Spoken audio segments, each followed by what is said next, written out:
Hey everyone, and thanks for jumping back into the macroverse.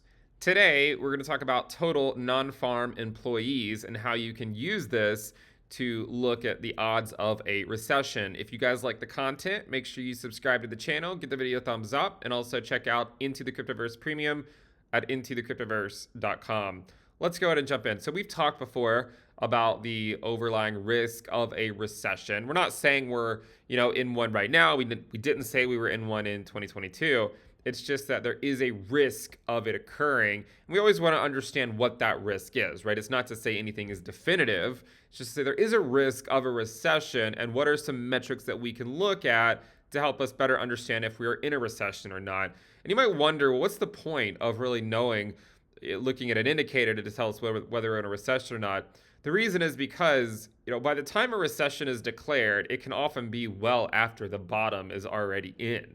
If there is one, right? So if there is a recession, by the time it's declared, it comes so much later that it's hard to really say, oh well, if it comes a year later, who really cares? But there is this metric, and I think it's somewhat interesting. So if you look at the total non-farm employees and you look at where the recessions occur, what you'll notice if you look at the monthly change, when this goes negative, that's where the recession occurs, right? So it basically shows you how the economy is doing. Like, are people employed? Are they working? Are they not? But when this typically goes negative, you see that's where a recession occurs, right? Time and time again. If it goes negative, that's where you're getting the recession. And if you look at even recent times, right? Back in the financial crisis, once this goes negative, that's where the recession occurs. If you look at it in the dot-com crash, again, when it goes negative right here, the monthly change, that's where you're looking at a recession. And so that it raises the question, well, where is it today, right? Where is it today? Is it trending in the right direction in terms of trying to avoid a recession, or is it trending in the direction of a recession? And what you should look at, I suppose, is just take a look at what's kind of been going on for the last year or so, right? So this topped right here. So the S&P 500 topped back in January of 2022, which coincidentally is also around the time that total non-farm employees, the monthly change, you can see that's when it started to go down, right? And as this goes down, so too has the S&P 500 trended down. Now the zero line is right here, right? So this is the zero line down here. And remember, it's the zero line, right? So when the monthly change goes below zero, that's where the recession occurs. And so the question that you have to ask yourself is, do you think the Federal Reserve, by raising interest rates as much as they have, do you think they've done enough damage to the economy that it's going to send this monthly change below zero? If the answer to that is yes, if you think the answer to that is yes, then you're saying you think a recession is coming. And if you think a recession is coming, then that means there will likely be a panic stage at some point. If, on the other hand, you think that the economy can absorb these interest rate hikes so that it won't have any long-term consequences, then you might say you don't think this is going to go negative and that it will actually avoid a recession. So it's all about what you think. I will remind you, for if you're thinking about, well, how have the interest rate hikes affected the economy so far, one of the things to remember is that interest rate hikes can often take 9 to 12 months before they're actually felt in the economy. And we're now getting close to sort of the 1-year anniversary of the first rate hike during this downturn. So I think we are going to start feeling the effects of the rate hikes over the next few months.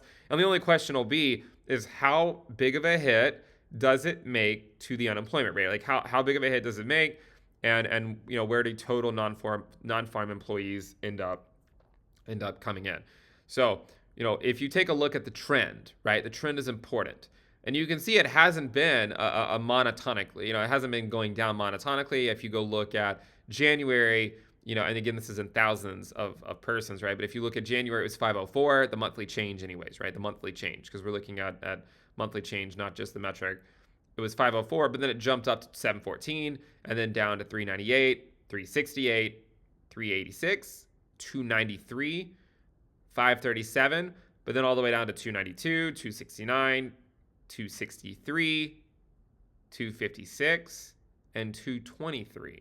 So it's trending towards the zero line, right? It's trending towards it. And the only question you must ask yourself or one of the questions I think that you should ask yourself is, will it go below zero, right? Will it actually go below zero? And if it does, there's a good chance that would be where the recession actually occurs. And again, if you think the economy can withstand all these interest rate hikes, then you're probably more on the side of thinking that it won't go below the zero line. And the reason why, this is important is if we look at it in the context, say, of specifically the S&P 500, and this is the reason why it's important. Bear markets that do not include a recession, I think on average last about like 9 months or so, right? So if we don't have a recession, then there's a better case to make that this was the bottom, right? Because this would have been about 9 months or so. But when we have recessions, so when we have bear markets that include recessions, and again, that's looking at something like this. If it goes below the zero line, when you have bear markets that include recessions, they tend to last more like, a year and a half or something, right? So they could go another 6 to 12 months beyond sort of the average length of a bear market that does not include a recession. So that's the reason why you must ask yourself whether you think we are heading towards a recession or not. And again, there's not a right answer. I follow a lot of different indicators, a lot of different people talking about those indicators, and there's not really a great consensus. There's some people that think we're going to avoid a recession. There are some people that think we will have a recession, but it'll be somewhat shallow. And then there's those that think we'll have a fairly deep and long-lasting recession, right?